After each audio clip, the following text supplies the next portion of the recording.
आजमगढ़ के भाजपा कार्यालय पर सोमवार के दिन पहुंचे उत्तर प्रदेश सरकार के कैबिनेट मंत्री सूर्य प्रताप शाही ने विपक्षी दलों पर निशाना साधा। कहा कि एक दिन पूर्व दिल्ली में परिवार बचाओ भ्रष्टाचार छिपाओ डायनेस्टी अलायंस ऑफ इंडिया की रैली हुई थी।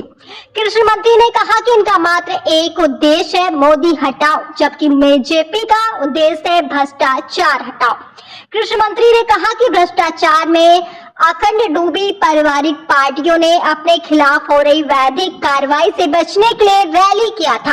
वर्ष 2014 में जब प्रधानमंत्री आए थे तभी उन्होंने कहा था कि ना खाएंगे ना खाने देंगे, इसलिए जो लोग खाए थे और अब नहीं खा पा रहे और जो खाए थे जांच एजेंसियों के द्वारा उनके रिकवरी की कार्रवाई होती है तो रैली करते हैं। चोर चोर मौसेरे भाई रैली में एकजुट हुए थे।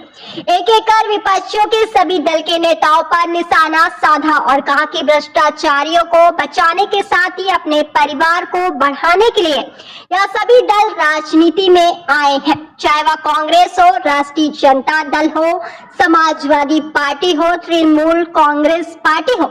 इसी प्रकार से अन्य सभी विपक्षी दल के लोग अपने अपने परिवार को आगे बढ़ाने के लिए राजनीति में आए हैं। रैली के उद्देश्य को लेकर आम आदमी पार्टी और कांग्रेस में विरोधाभास था। मेरठ की रैली में प्रधानमंत्री ने साफ कर दिया कि भ्रष्टाचारियों के खिलाफ बात झुकने वाली नहीं। भाई देखिए, भारतीय जनता पार्टी का कोई अध्यक्ष विरासत पारंपरिक ढंग से नहीं बना है, हर कहीं नहीं हुए हैं। किसी भी राज्य के भीतर हमारा कोई भी मुख्यमंत्री का पुत्र है इस नाते वो मुख्यमंत्री हो गया, ऐसा नहीं है।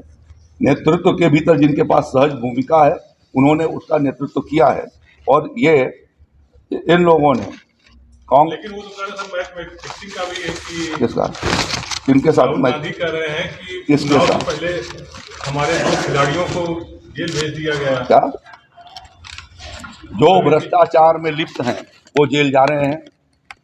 चारा घोटाला जब लालू जी जेल गए थे तो उस समय वहां पर किसकी सरकार थी?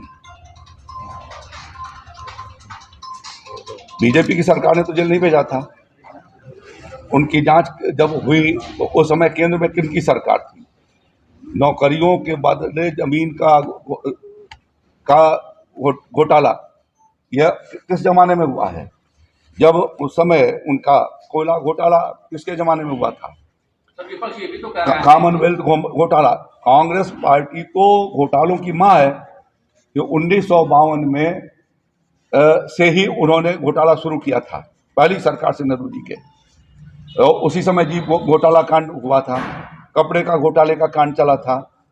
टी रामकृष्णाचारी साहब जो उधर से मंत्री थे उनके ऊपर इल्जाम लगे थे जिसकी वजह से मंत्रिमंडल से हटना पड़ा था। केडी मालविया साहब बस्ती से थे।